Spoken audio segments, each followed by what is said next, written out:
예, 오늘 의사당 1번 출구 김현 의원님 모시고 같이 이야기 나눠보도록 하겠습니다. 의원님 안녕하세요. 네, 안녕하세요. 네, 오늘 어젯밤은 좀 주무셨나요? 한미 정상회담 때문에 전 국민이 모두 잠을 못 잤는데요. 네, 저는 잤습니다. 아우, 잘하셨습니다. 또 일어나니까 이런 방송 소식이 때문에 있네요. 잤습니다. 네, 네. 철저히 준비된 의원님 모습 멋있습니다.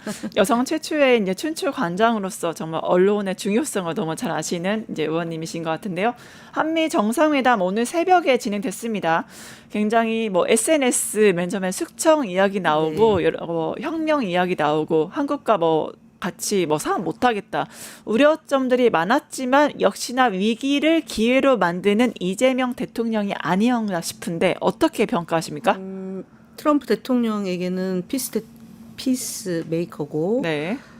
본인은 좀 이렇게 겸손하게 네. 예, 페이스메이커다라고 얘기를 하셨는데요.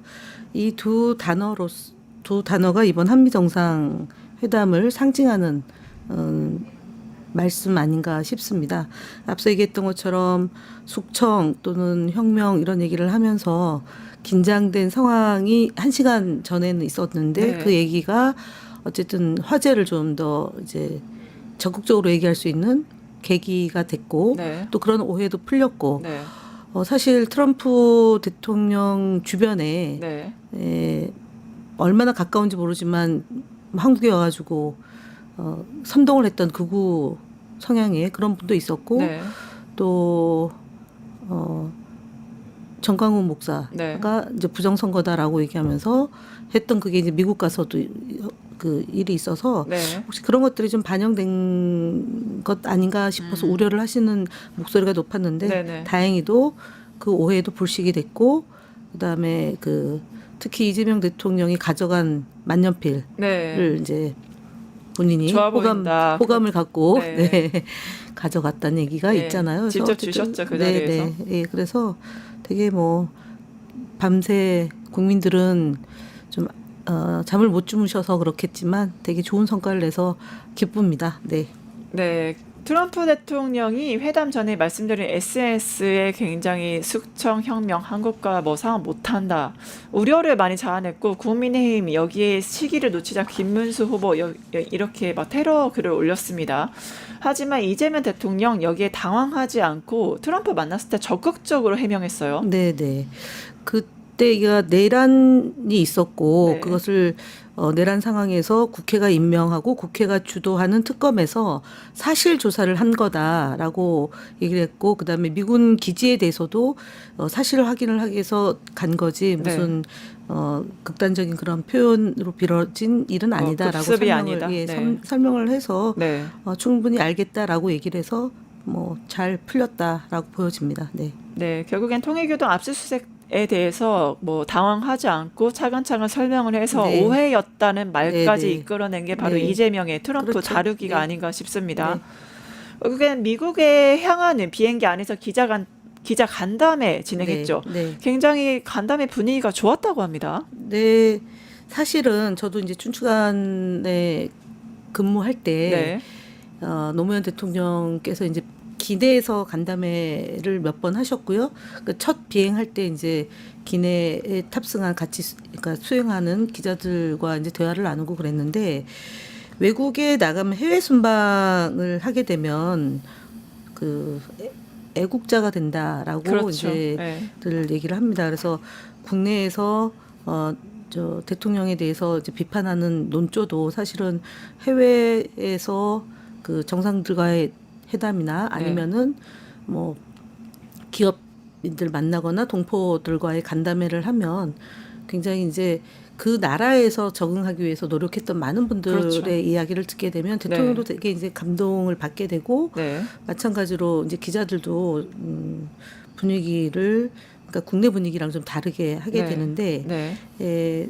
어저께 이제 그 간담회 내용들이 이제 유튜브로 많이 소개가 되고 해서 보니까 대통령도 처음 이제 순방 갔던 거에 비해서 훨씬 더 기자들과 더 네. 친숙하고 그 사이에 뭐 기자들하고 식사도 하고 네. 그다음에 기자실도 이렇게 돌아보는 그런 것들이 있고 또 프레스 프렌들리 하려는 그런 움직임이 어저께 기내 간담회에서도 네. 보여준 것이다라고 말씀드리겠습니다. 네. 결국에는 이러한 친중 공격 그러니까 미국을 향한 비핵기 안에서 친중 이미지 해소 방안을 기자가 물어보니까 여기에 정면 돌파를 했거든요. 네, 네. 결국엔 국익을 위해서라면 친중도 할 것이다. 네. 오직 국익 중심의 실용 외교 네, 이재명의 맞습니다. 철학을 네, 보여주는 네, 것 같아요. 맞습니다. 네. 그때 이제 좀 비아냥이 있었잖아요. 네. 중국 사람 최씨. 만났을 때 쎄쎄한다 네. 그랬더니 그걸 가지고 이제 비아냥하고 언론에서도 그랬고 이제 그 국민의힘에서도 계속 그걸 공격의 빌미로 삼았는데 네. 맞습니다. 저희는 주변 강국과 잘 지내야지 되는 거고요. 그러니까 일본, 중국, 러시아, 미국 4대 강국과 뭐 예전엔 등거리 외교라고도 표현하고 그랬었는데요. 네. 잘 지내서 우리 대한민국이 잘 먹고 잘 사는데 도움이 되고 보탬이 되는 방향으로 외교를 풀어야 되는 거죠. 네, 긴장이 고조되면 남북 관계가 경색되면 외국인 투자자도 빠져나가고 네. 그다음에 그 있던 투자자 그 하려고 하는 투자도 되게 줄어드는 거 아닙니까? 네. 그 주식에도 바로 영향을 미치는 거고 네. 결국 3년 동안 윤석열이 망쳐먹은 경제를 살리려면 네. 다각적인 노력을 기울여야 되고 특히 에이펙을 코앞에 두고 있기 때문에 그런 외교를 통해서 실익을 추구하고 경제적 이득을 얻는 것이 대통령의 해야 될 그런 목표이자 목이라고 봅니다. 네. 다음은 이제 국제 뉴스에 이어서 국내 문제 같이 가도록 하겠습니다. 요즘 조국 전 대표 이제 연수원장이 굉장히 시끄러운데 사명복권으로 정치활동 제약이 풀렸습니다. 여기선 대통령께서 많은 리스크를 안고 결국엔 사면을 하셨잖아요. 근데 네. 여기에 대해서 정치 행보를 굉장히 본격화했죠. 먼저 관련 발언 같이 듣고 오시겠습니다. 진보 영역이 비었기 때문에 저는 자완투수가 되겠습니다. 극우 정당인 국민의힘을 반드시 패퇴시키겠습니다. 네, 자완투스 맞겠다. 뭐 강렬한 의지가 좀 보이는데 조국 혁신당 혁신정책연구원장에 맡았죠. 그 포부 좀 어떻게 보셨습니까?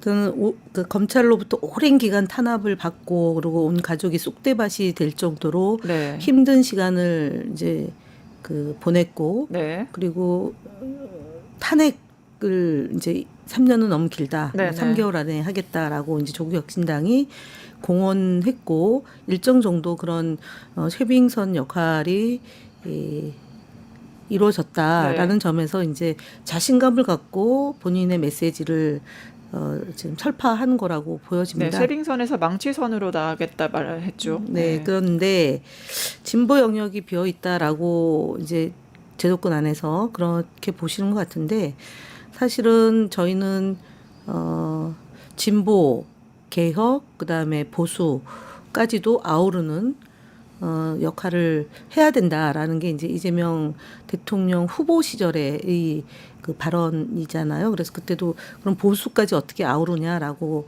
얘기를 했지만 그러니까 지금 국민의힘은 극우에다가 내란에 동조한 세력이기 때문에 보수 진영이 비어 있다. 네. 보수를 대표할 수 있는 정치권이 비어 있다고 해서 진보, 개혁, 보수를 다 아우른다고 했는데 사실 진보 영역이 비어 있다라고 얘기하는 건 선뜻 동의하기는 어렵습니다. 왜냐하면 진보라는 그런 그 진보 진영이 네. 정책으로 또는 법으로 네. 입안이 되고 그렇죠. 그것이 실현이 될 때 진보의 영역의 그 가치, 노선 이런 것들이 반영이 되는 거기 때문에 네. 네. 저희 민주당은 그 영역까지 다 포괄해내는 게 그렇죠. 저희 역할이다. 그래서 네. 비어 있다기보다는 부족한 것을 좀 채워야 되는 것 아니냐라는 네. 그런 생각이 들고요. 그 다음에 네. 국민의힘 해체 부분은 내란에 동조한 세력은 국민들의 심판을 받아야 된다라는 네. 입장에서는 네. 저희 더불어민주당하고 동일하다라는 네. 말씀을 드리겠습니다. 네. 네, 실제로 그 국민의힘에서 노란봉투법에 대해서 경제 내란이다라고 하니까 그러니까요. 정청래 대표 거기 내란을 한 사람이 누군데 이렇게 네, 문제를 네. 제기를 했었죠. 네. 조국 다시 돌아와서 조국 혁신당의 조국 혁신정책연구원장 아시다시피 8.15 사면이냐 크리스 사면이냐 크리스마스 사면이냐 그러니까 너무 사면이 8.15 빨랐던 게 아니냐 이 사면 시기를 두고 사실 공방이 좀 있었습니다. 네. 근데 어차피 사면을 할 거면 네. 사면 자체를 놓고 공방을 펼치는 것은 사실은 되게 소모적이죠. 네. 그렇기 때문에 결단을 통해서 조국 전 대표를 검찰 탄압 또는 윤석열 정권으로부터 탄압받았던 부분에 대해서 국민들의 공감대가 일정 정도 있기 때문에 네. 파면의 시기를 놓고 한다면 저는 뭐 빨라서 하냐 안 하냐라는 걸 가지고 시끄럽게 하는 것보다는 네. 하는 것이 맞았다라고 저는 개인적으로 생각하고 네, 그때는 네. 그리고 그 뒤에 있는 그 행보를 가지고 이제 다양한 해석들이 있는데 그건 뭐 정치권에서 늘 있을 수 있는 그런 해석이다. 얘기들이어서 네. 또 이제 여러 가지 스캔들이 계속 터지고 있어요. 조국 스캔들. 그래서 된장찌개 사진을 올렸더니 뭐 별거 아닌 걸로 왜 그러냐 이런 것도 있지만 거기에서 대응을 하니까 돼지 눈에는 뭐 돼지만 보인다. 이런 식으로 또 대응을 했어요. 이러한 조국 전 대표의 대응 어떻게 보세요? 아주 오래전부터 이제 조국 그 전 대표가 SNS를 활발하게 하셨던 분이고 그리고 이제 사안의 본질보다는 격가지를 가지고 호도하는 언론 보도에 대해서 이제 비판하고 본인의 생각을 얘기한 거다라고 이제 보지만 네. 사실은 국민 정서 그러니까 일반 법 위에 있는 게 국민 정서법이라는 표현을 제가 빌어서 말씀을 드리면 네.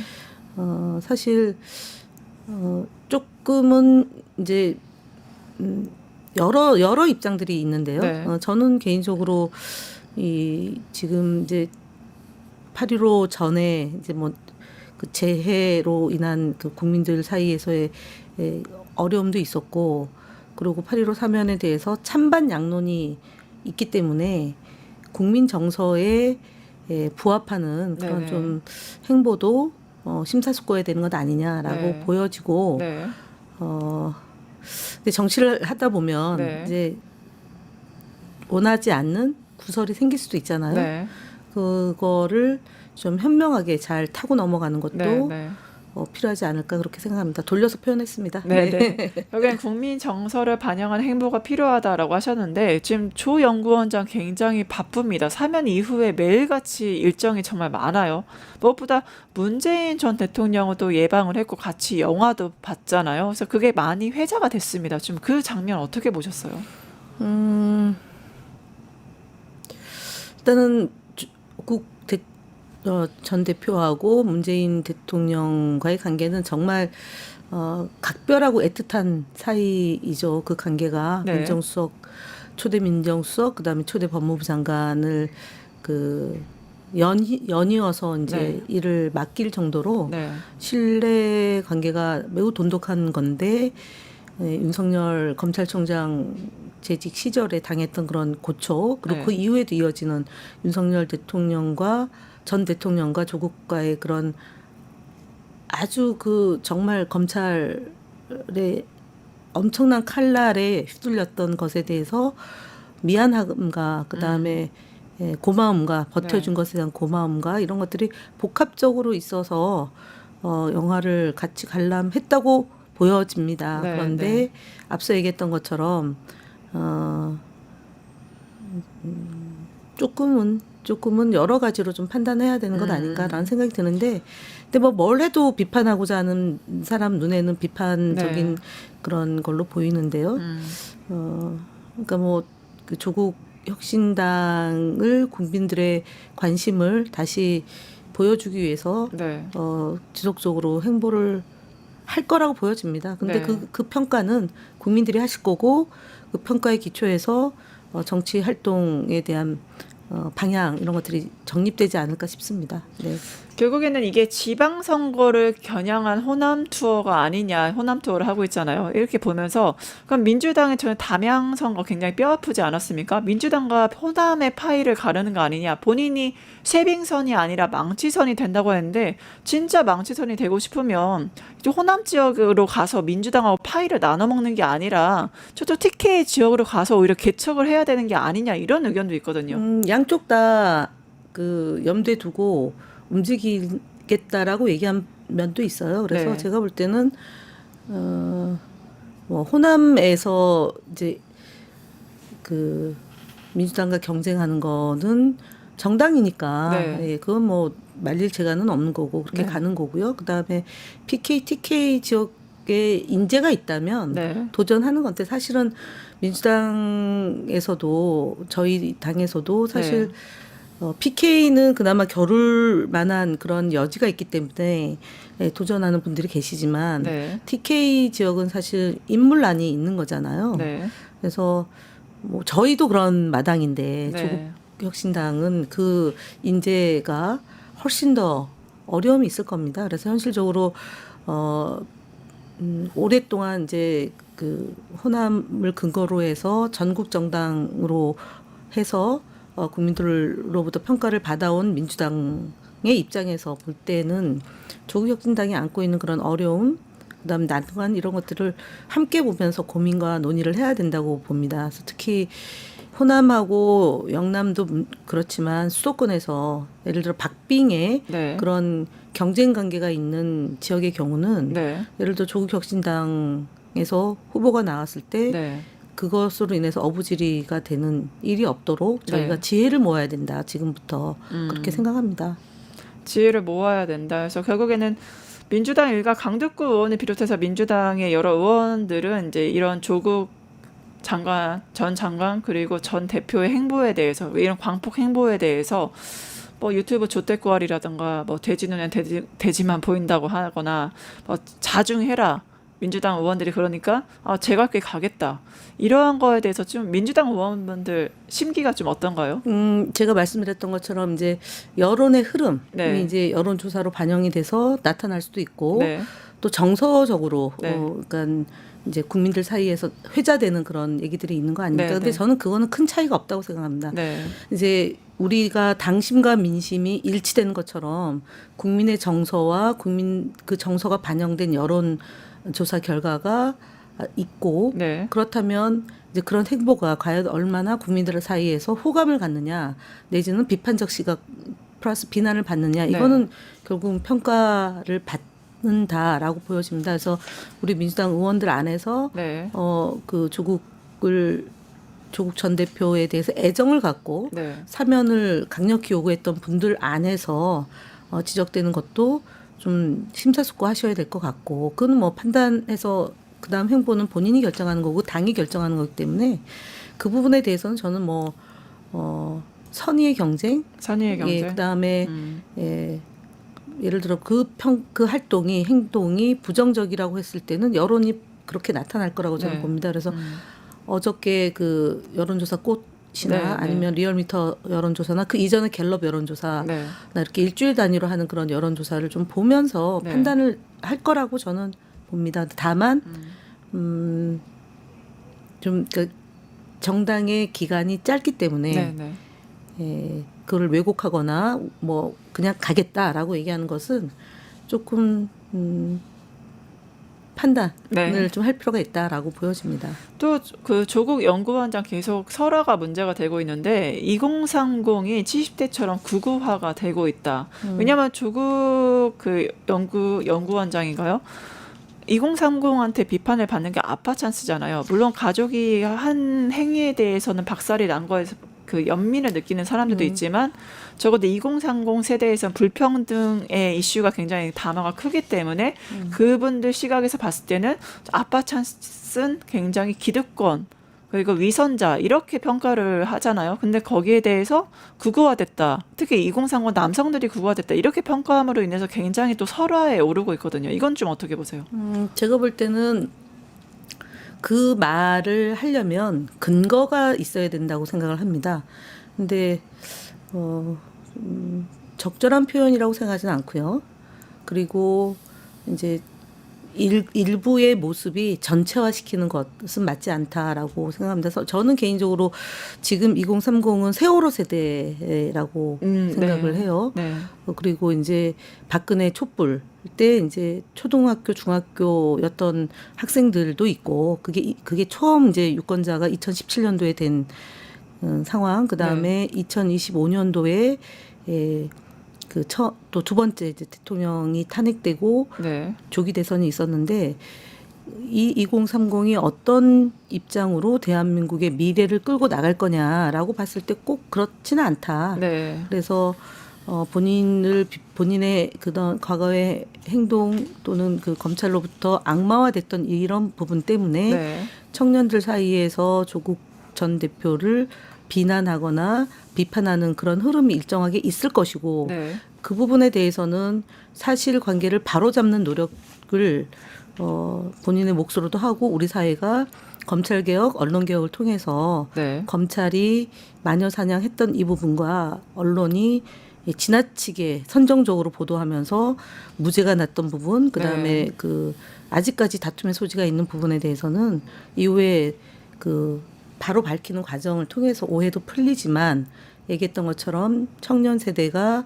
극우화됐다라는 것이 어떤 근거를 가지고 얘기를 했는지에 대해서 또 앞으로 혁신 원장인가요? 네. 예, 혁신원장. 연구 원장이면 네, 연구원장. 아마 그 조국 혁신당에서 네. 면밀히 이 여론이나 아니면 데이터를 가지고 추이를 분석하고 그다음에 내밀히 검토를 해서 그 부분에 대해서 좀 입증을 하거나 아니면은 또 방법을 제시를 해야 될 것 같습니다. 만약에 조국 전 대표가 얘기했던 것처럼 2030 안에서의 왜곡된 문화가 있다라면 그 왜곡된 문화를 해결하는 것도 정치권의 몫이죠. 네.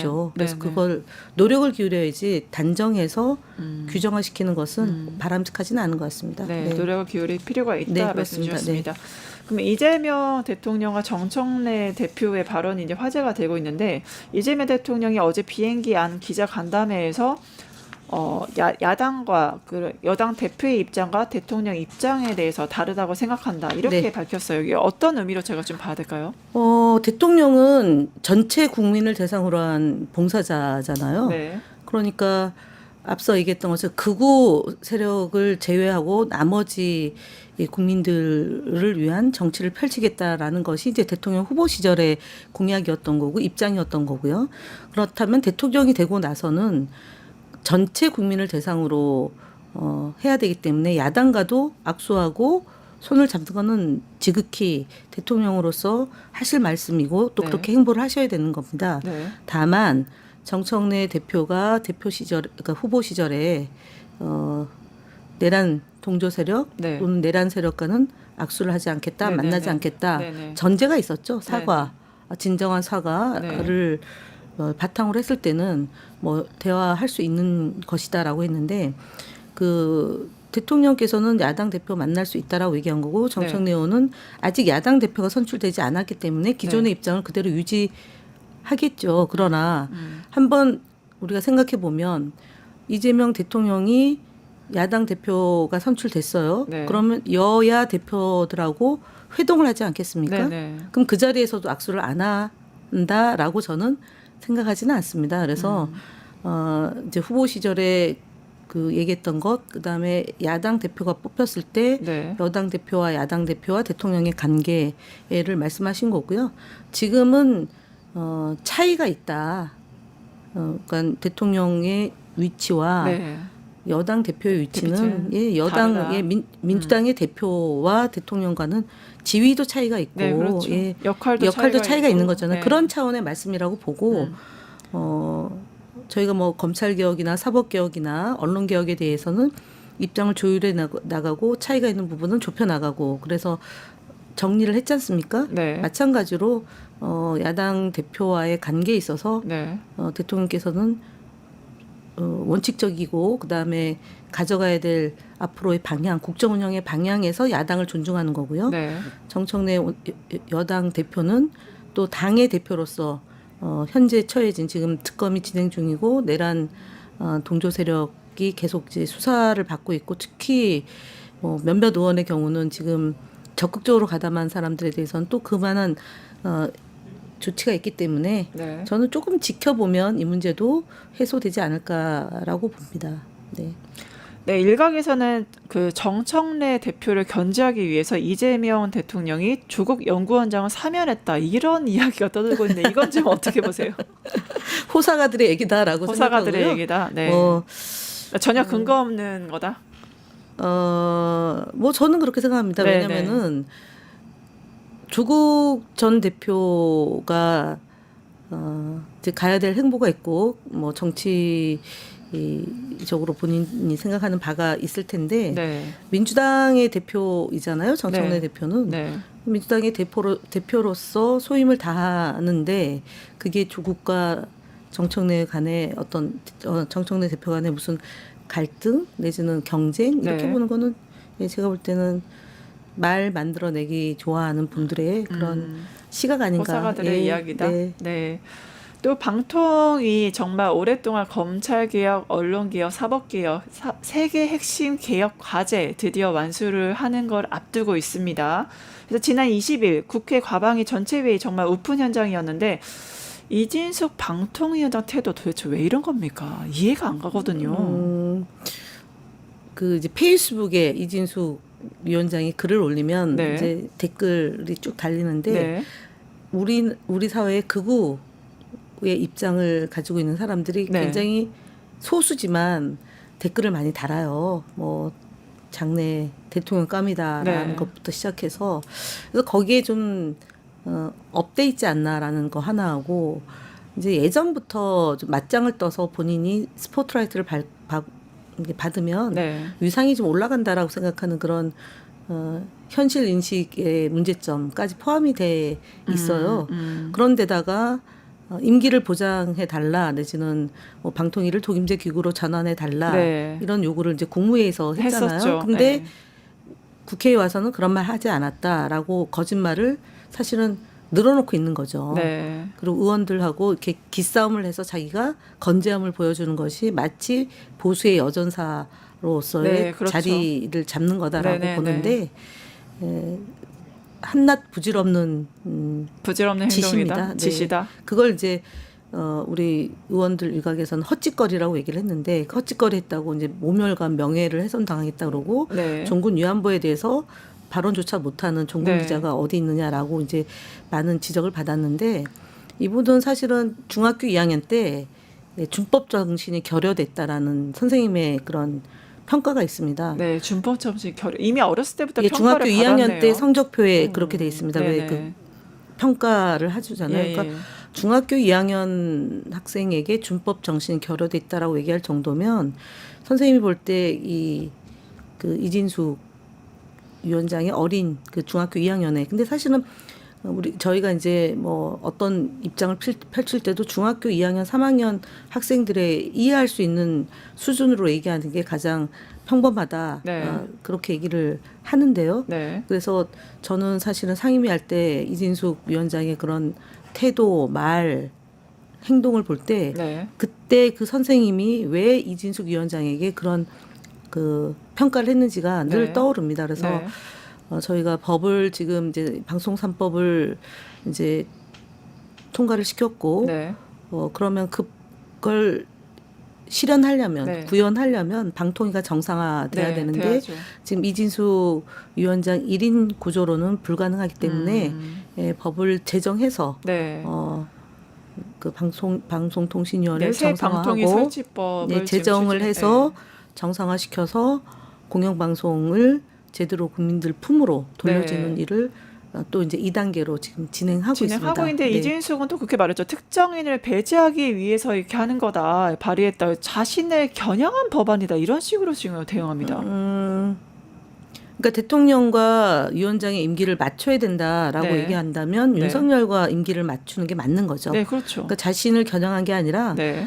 본인이 고집을 부려서 네. 상황을 이렇게 만든 것을 먼저 돌아봐야 되는 거죠. 네. 그러니까 좀 모순 관계를 계속 이제 유발하는 거기 때문에 일고의 가치도 없는 발언이다라고 네, 보고요. 네. 설사 그렇다 하더라도 그 이진숙의 잘못된 발언, 행동은 청산을 해야 되지 않습니까? 그렇죠. 그러면은 합법적인 틀 안에서 불법적으로 하는 것이 아니라 합법적인 틀 안에서 네. 국회가 할 수 있는 네, 일이 있다면 일이 있다면 진행을 해야 되는 게 맞는 네. 거죠. 그게 국회의원의 사명이다. 네, 국민을 대표하는 네, 국회의원의 그렇습니다. 사명을 다하겠다 네. 말씀 주셨습니다. 예, 오늘 의사당 1번 출구 더불어민주당 김현 의원님 모시고 함께했습니다. 오늘 출연해 주신 의원님 감사합니다. 네, 수고하셨습니다.